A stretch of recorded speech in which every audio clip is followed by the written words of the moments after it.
I helped pay for my son's wedding, $40,000 wired without hesitation. Then 3 weeks before the ceremony, he sent me a text. Not a call, a text. You can watch the highlights online. No apology, no explanation. I replied with 2 words, okay, enjoy your day. The next morning my phone wouldn't stop ringing. By then the decision had already been made quietly, deliberately, and the part of me they thought would always say yes, didn't. My name is Richard Hale. I'm 62 years old, widowed, and I live just outside Boise, Idaho, in a neighborhood where people wave but rarely stop to talk. The houses are modest, the lawns trimmed, the nights quiet. I've spent most of my life keeping things steady, numbers balanced, bills paid, promises kept. For nearly 3 decades, I worked as a senior accountant for a construction firm. It wasn't glamorous, but it was dependable. Dependability mattered to me, especially after my wife Laura died. She was 49 when ovarian cancer took her, and our son Ethan was only 16. One moment the 3 of us were arguing over college brochures at the kitchen table.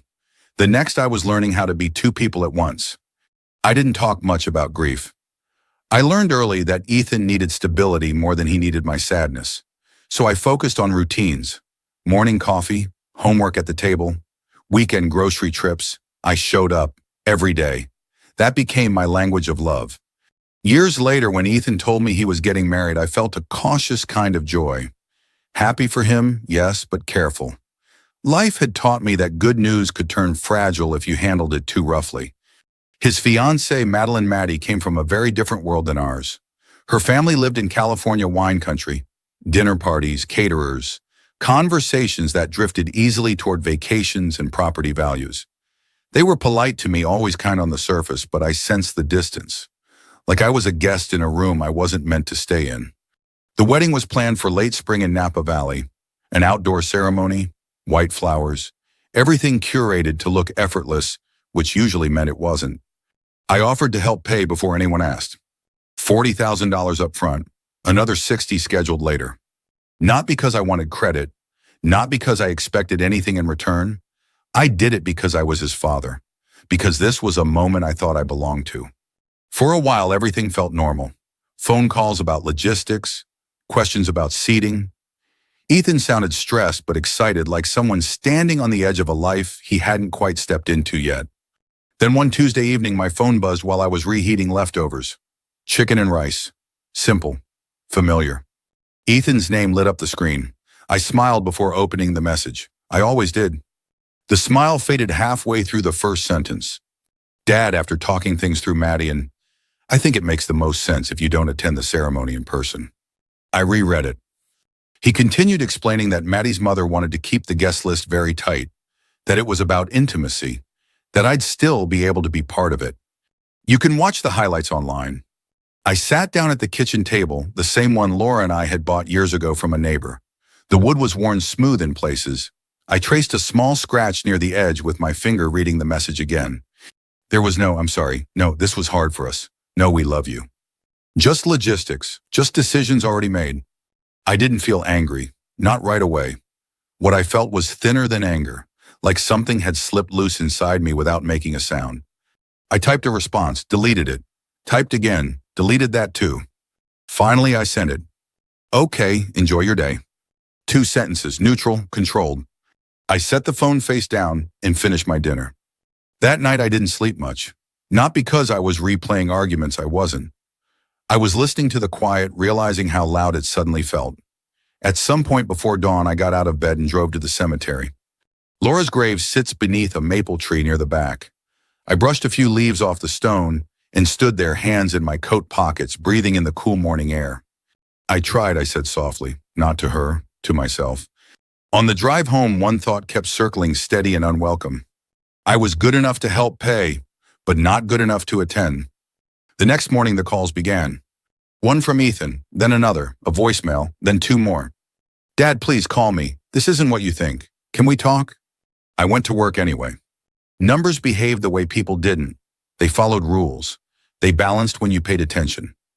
I buried myself in spreadsheets until lunchtime, ignoring the buzzing in my pocket. Around noon, I finally looked. A text from Maddie, we should talk. This is getting complicated. Complicated. I closed my phone and stared out the window at the gray Idaho sky. Somewhere between grief and habit, I had learned to accept complicated as a way of life. But this wasn't complicated. It was clear. That afternoon, I stopped by the cemetery again on my way home. I stood there longer this time, letting the quiet settle. By the time I reached my house, there were 9 missed calls. I turned the phone off. In the kitchen, I poured myself a glass of water and sat at the table. The house felt exactly the same as it always had: no alarms, no raised voices, no visible damage. But something had shifted. I opened my laptop and logged into my bank account. The pending transfer sat there scheduled for the next morning. $60,000. One click away from leaving my account for a wedding I wasn't invited to attend. I rested my hand on the table, feeling the familiar grain of the wood beneath my palm. If my presence was negotiable, then so was my effort. I clicked cancel. The confirmation appeared almost immediately. I closed the laptop. Outside, the sun dipped low, casting long shadows across the yard. I sat there in the quiet, not feeling triumphant, not feeling cruel. Just finished with pretending. The next morning felt deceptively ordinary. No thunder, no dramatic shift in the air. Just pale light slipping through the blinds and the low hum of the refrigerator in the kitchen. I stood there longer than usual, holding my coffee, breathing in its faint bitterness, listening to the house wake up the way it always had. My phone lay on the counter face down. I didn't need to turn it over to know what was waiting. I showered, dressed, and moved through my routine with deliberate calm. There was comfort in repetition, especially when everything else felt unsteady. By the time I poured a second cup of coffee, the phone vibrated hard enough to rattle against the countertop. I let it. When I finally picked it up, there were 11 missed calls. 8 from Ethan, 2 from Maddie, 1 from a number I didn't recognize. I imagined her mother on the other end of that one, sitting stiffly at a polished kitchen island, irritation sharpened into certainty. I turned the phone off and slipped it into my jacket pocket. The drive to work was quiet. Spring hadn't quite settled in yet, and the trees along the road were still bare, their branches thin and patient. I'd driven this route for years, often without remembering the turns. That morning, every red light felt longer. Every mile gave me more time to think. I didn't replay the text again. I didn't argue with imaginary versions of my son. I kept coming back to the same simple truth: they had made a decision without me, and now they were surprised I had made one of my own. At the office, I greeted people as usual. A nod here, a quiet morning there. No one asked questions. No one needed to. I sat at my desk, opened my computer, and let the familiarity of numbers settle my thoughts. Columns lined up. Totals matched. The world made sense again, at least on paper. Around 10, my supervisor stopped by with a file. "Can you take a look at this when you have a minute?" "Of course," I said. He hesitated, then added, "Everything okay?" "Yes," I replied. And for the first time since the text arrived, it didn't feel like a lie. During lunch, I took a walk instead of eating. The air was cool, the sky low and gray. I circled the block once, then twice, hands in my pockets, letting the rhythm of my steps steady me. Memories surfaced, but I didn't fight them. Ethan at 12, standing in the doorway, with a backpack slung too low, asking if I thought he could make the basketball team. Ethan at 17, trying to sound brave when he told me he'd been accepted to college out of state. The night Laura died, when he sat beside me on the couch, silent, his shoulder pressed into mine, like he was anchoring himself. I had promised him then that no matter what changed, I'd still be there. I hadn't broken that promise. By early afternoon, my phone was back on. Not because I felt ready, but because avoiding it forever wasn't the answer either. The first call came almost immediately. "Dad," Ethan said, not bothering to hide the strain in his voice. "Why won't you answer me?" "I'm at work," I said calmly. "That's not what this is about," he snapped. "Did you cancel the transfer?" "Yes." There was a sharp inhale on the other end of the line. "You can't do that. Everything's already planned." "I wasn't," I said. "That's not fair," he shot back. "You know how complicated this is." I leaned back in my chair and looked at the ceiling. "What part of telling your father to stay home is complicated?" Silence followed. "Maddie's mom is very particular," he said finally. "She wants things a certain way." "And what do you want?" I asked. He didn't answer right away. When he did, his voice was quieter. "I just want this to go smoothly." "So do I said. "That's why I'm stepping back." "You're making this about you," he said. I closed my eyes. "No, I'm responding to what you made clear." His frustration rose. They're saying this proves you're being difficult. For not paying for a wedding I'm not welcome at, I asked. Another pause. Dad, please, he said. Can we talk tonight in person? I considered it. I thought about the familiar pattern, how often I'd agreed to talk things through just to smooth things over to make it easier for him. I thought about how tired that version of me felt. Not tonight, I said. I need time. He exhaled sharply. You're blowing this up. No, I replied. I'm finally seeing it clearly. I ended the call before he could respond. That afternoon, I received a text from Maddie. We can revisit the guest list if the financial situation is resolved. I stared at the screen for a long moment. There it was, clean, direct, unmistakable. My presence had a price. I didn't respond. When I got home that evening, the house greeted me with the same quiet it always had. I set my keys down, loosened my tie, and sat at the kitchen table. The wood felt cool beneath my hands, familiar, solid. I opened a drawer I hadn't touched in years and pulled out a thin folder labeled Estate. Inside were documents I'd organized after Laura's death insurance papers, savings accounts plans I'd made carefully and quietly to make sure Ethan would always be taken care of. I flipped through them slowly. For the first time, I didn't feel the certainty I once had. Not doubt exactly, just awareness. Maybe being a good father didn't mean endlessly absorbing disappointment. Maybe it meant knowing when to stop offering yourself up as a solution. That night I slept. Not deeply, not peacefully, but without the tight knot in my chest that had lived there since the text arrived. In the morning, my phone was full again. Calls, messages, missed voicemails. But underneath the noise, something else had taken root. Resolve. And I knew the next step wouldn't be loud or dramatic. It would be quiet and final. The decision didn't arrive all at once. It settled in gradually like dust after a door closes, quiet, unavoidable, impossible to ignore once you notice it.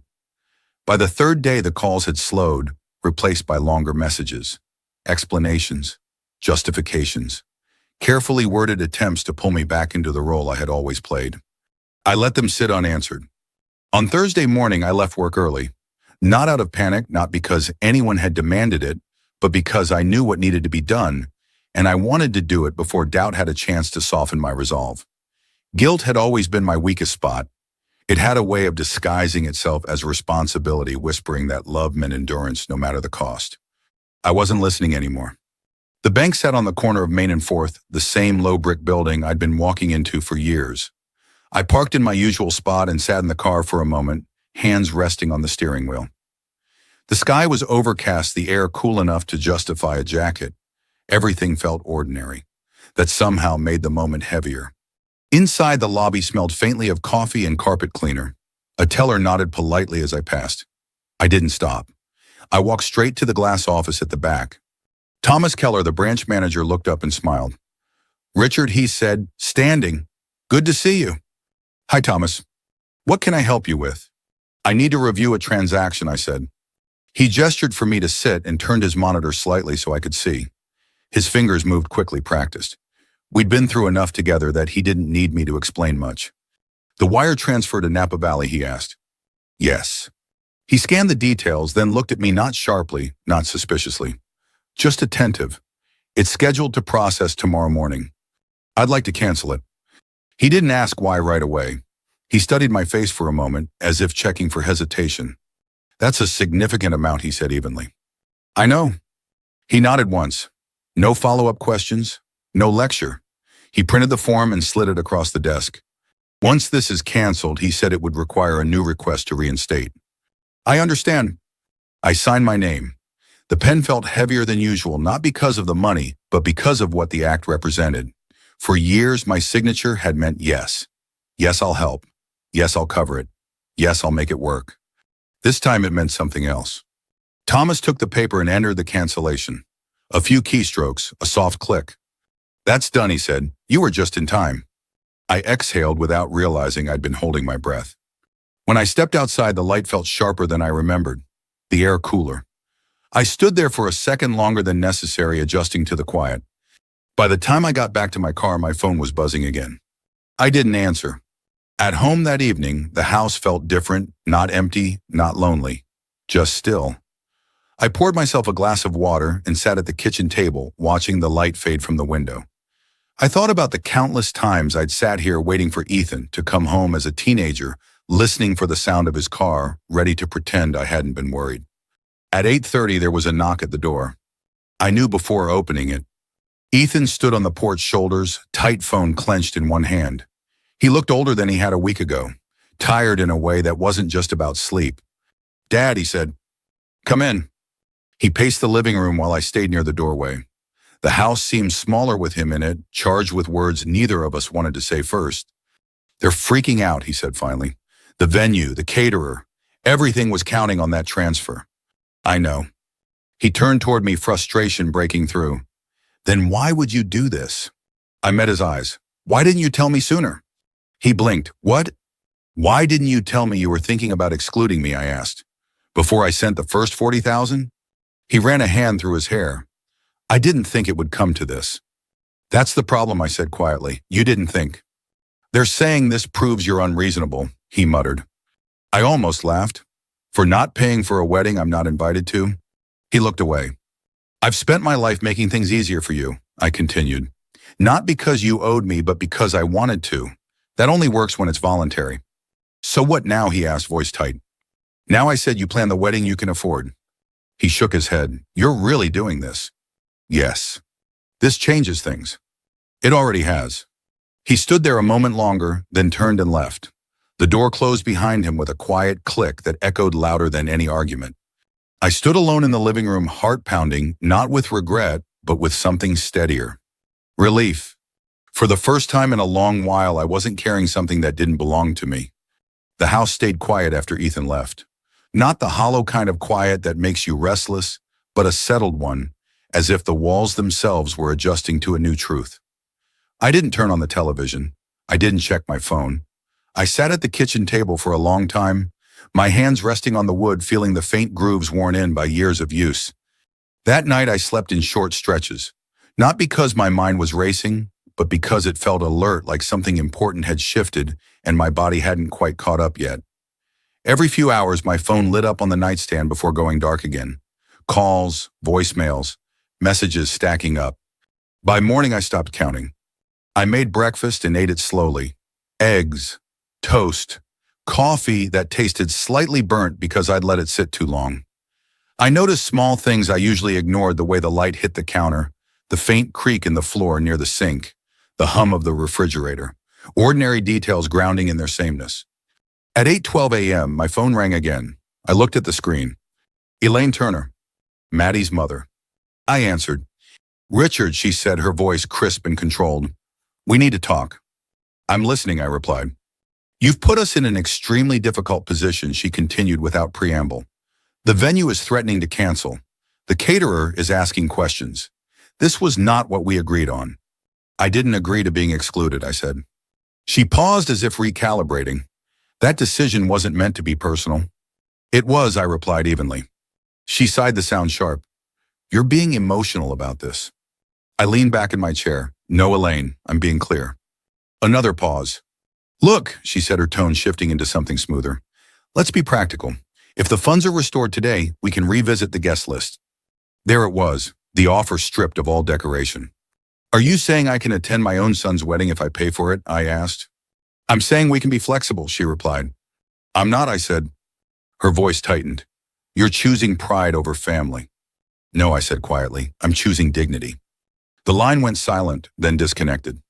I set the phone down and sat there for a moment, my heart beating steadily. Not fast, not slow, just firm. I felt no urge to explain myself further. No need to justify what had already become obvious.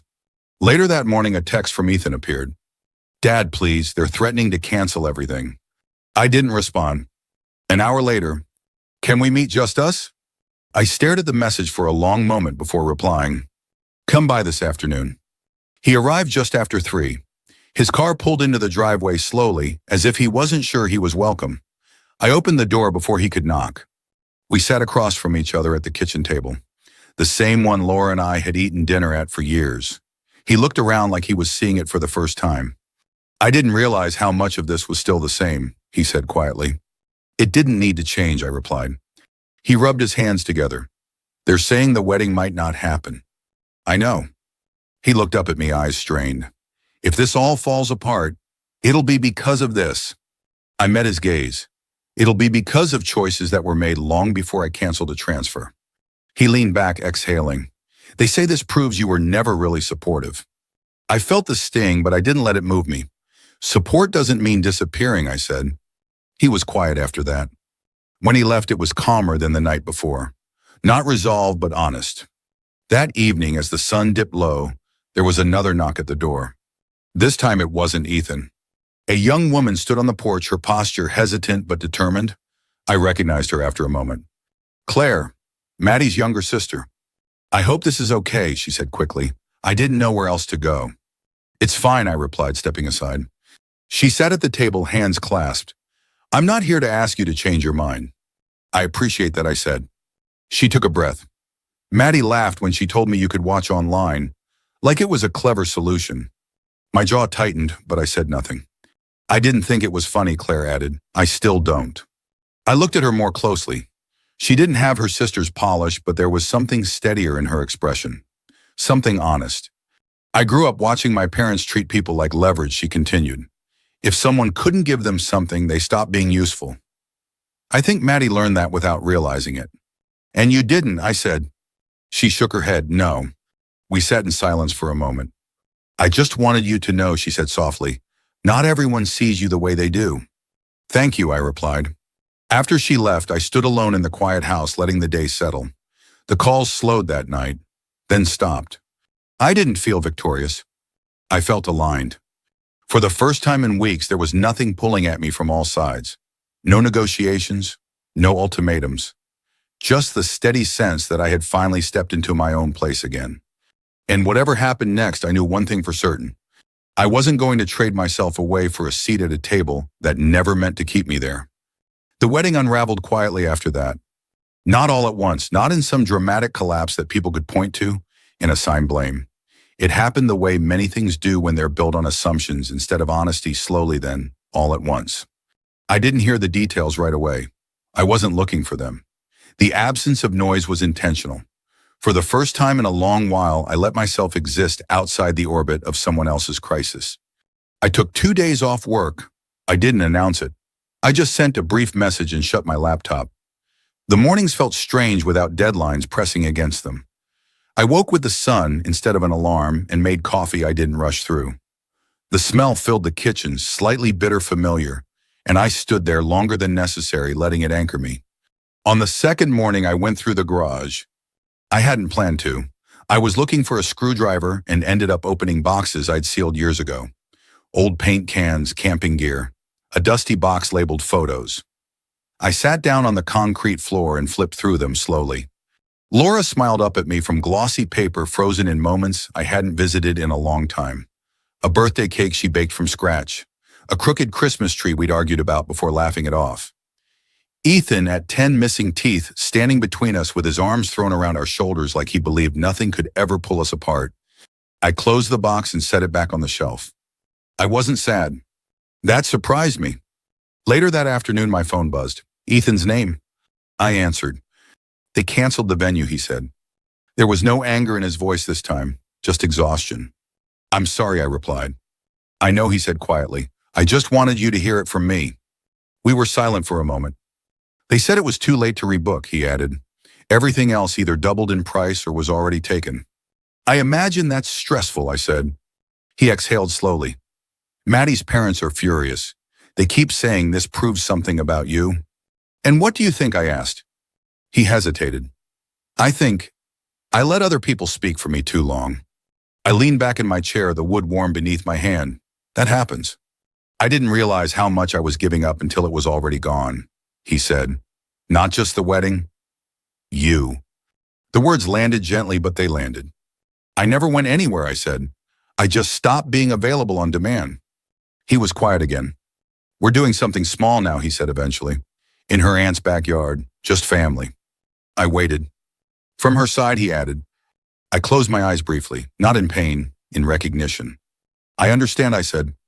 No live stream, he said quickly. Nothing like that. I'm not worried about it, I replied, and I meant it. After we hung up, I sat there for a long time, letting the conversation settle. There was no satisfaction in being right, no relief in watching things fall apart, just a calm acceptance of how predictably things had changed once money was removed from the equation. That evening, I went for a walk as the sun dipped low. Porch lights blinked on one by one. A couple down the street laughed over something I couldn't hear. A dog barked, then stopped. Life moved forward unconcerned with the quiet ending of a story that had once consumed my thoughts. The wedding day came a week later. I knew the date. I didn't mark it on the calendar. That morning, I drove out to a small lake outside town. I brought a folding chair and a book I'd been meaning to read for years but never had time for. The water was still broken only by the occasional ripple from a bird landing nearby. I read a few pages. Then I stopped reading and just watched the water. I thought about all the years I'd spent measuring my worth by how useful I was to other people. How often I'd said yes because it felt safer than asking what it cost me. I thought about Laura again, not the hospital room this time, but the way she used to sit at this same lake with a thermos of coffee, insisting that stillness wasn't laziness, that it was necessary. She would have liked this version of me. That afternoon, my phone buzzed once. A text from Ethan. "It's over, we're married." I stared at the message for a moment, then typed back, "I wish you peace." He replied a few minutes later, "I know I owe you an apology. I'm just not sure how to say it yet." I set the phone down without responding, not because I didn't care, but because I wasn't waiting anymore. In the weeks that followed, my life shifted in small, deliberate ways. I went back to work, but I stopped staying late just to feel needed. I signed up for a woodworking class at the community center on Wednesday nights. My first project came out crooked, and I laughed harder than I expected. I started having breakfast on Sundays with an old friend I'd lost touch with years ago. We talked about nothing important. It felt important anyway. One afternoon, an email from Maddie arrived. Long, careful, apologetic in places, defensive in others. I read it once slowly, then archived it. I didn't feel angry. I felt finished. I realized then that I wasn't waiting for an apology anymore. I wasn't waiting to be invited back into a picture that had already decided where I fit. I was learning how to live inside the space I had reclaimed. And somehow that space felt full. The weeks after the wedding passed without headlines or closure scenes. No dramatic phone calls in the middle of the night. No sudden confessions that fixed everything. Just time, steady, uneventful time, doing what it always does when you stop interrupting it with urgency. At first, that unsettled me. For so long, my days had been shaped by other people's needs. Deadlines that weren't mine. Problems I didn't create but felt responsible to solve. Without those demands, the hours felt strangely open, like rooms I hadn't been allowed to enter before. I started small. I stopped eating lunch at my desk.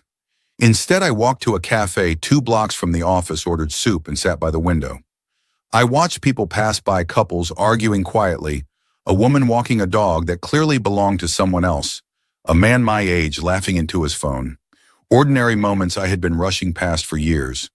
On Wednesdays, I attended the woodworking class I'd signed up for. The room smelled like sawdust and old pine. The instructor was patient, the kind of man who didn't raise his voice because he didn't need to. My hands were clumsy at first. I measured wrong, cut uneven lines, ruined a piece of wood I'd been sure I was doing correctly. I didn't apologize to anyone. That alone felt like progress. One evening after class, I stayed behind to clean up. As I brushed sawdust off the workbench, my phone buzzed. Ethan's name appeared on the screen. I hesitated, then answered. "Hey, Dad." "Hi. How are you?" he asked. I considered the question. "I'm steady," I said. "How are you?"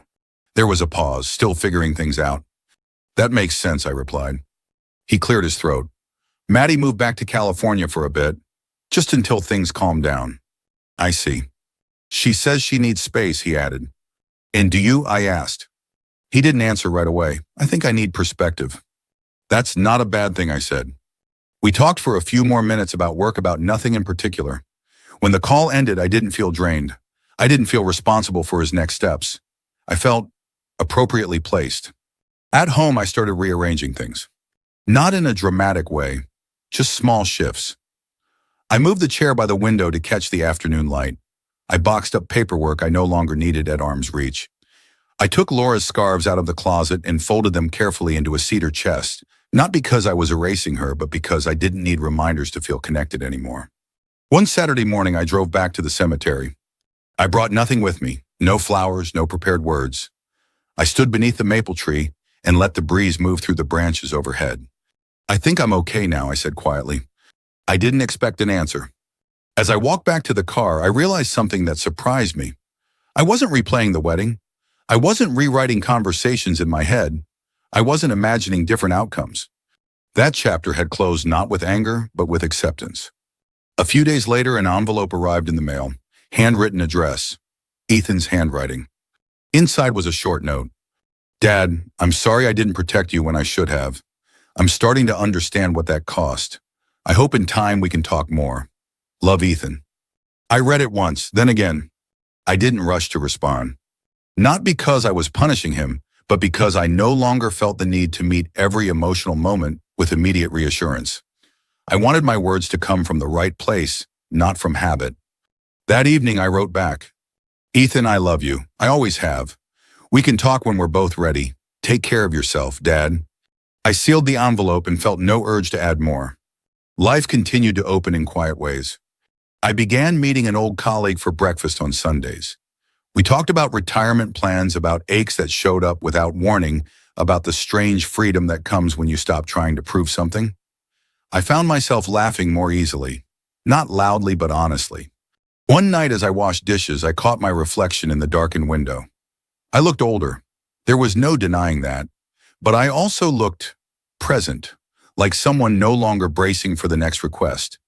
I thought back to the moment in the bank pen in my hand, signing my name to a decision I'd been avoiding for years.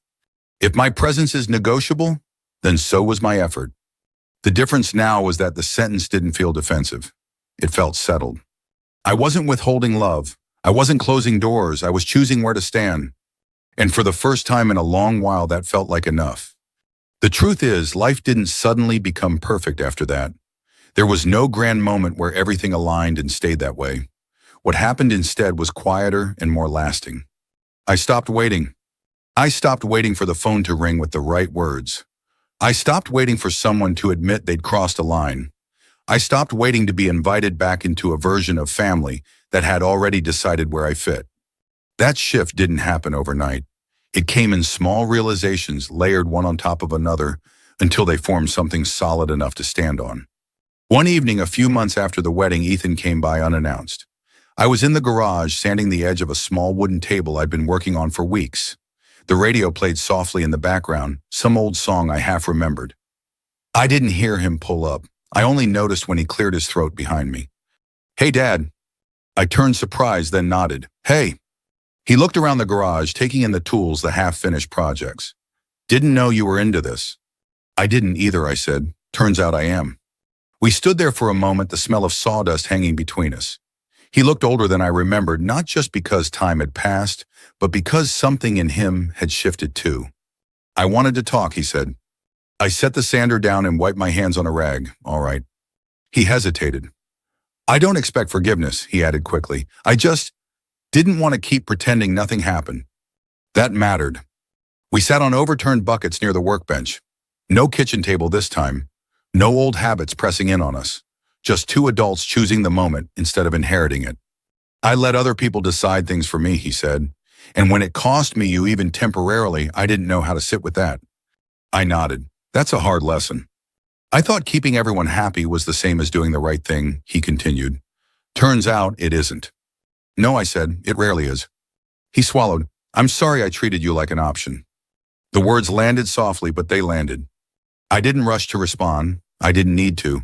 Silence used well can be generous. Thank you for saying that, I said finally. We didn't solve everything that night. We didn't need to. Something more important happened instead. We stopped avoiding the truth. After he left, I went back inside and made dinner.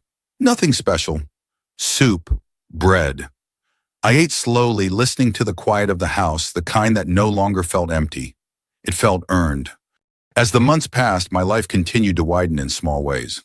I kept the woodworking class. I finished the table and placed it near the window where the light caught the grain just right in the afternoon. I joined a local walking group on Saturday mornings. I learned the names of people I passed every week but had never spoken to before. I didn't rebuild my life. I reclaimed it. Occasionally messages came from Maddie. Polite, careful, always slightly distant. I responded when it felt right. I didn't when it didn't. There was no anger in that decision, just clarity. Ethan and I found a new rhythm. Fewer calls, more honest ones. No assumptions that I'd always be available.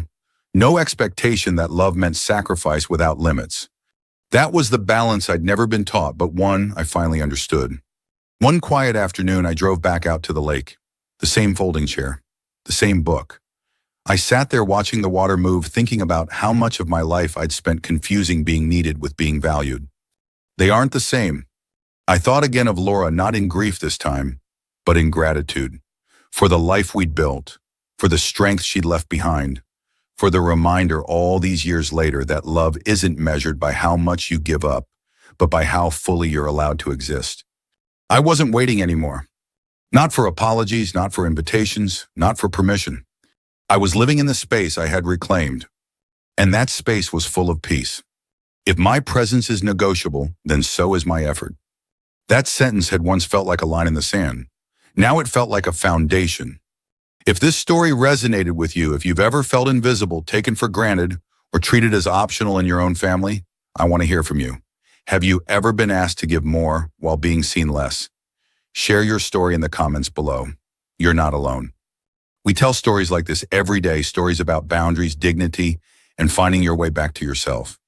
If you don't want to miss the next one, subscribe and stay with us. Let's keep walking this road together.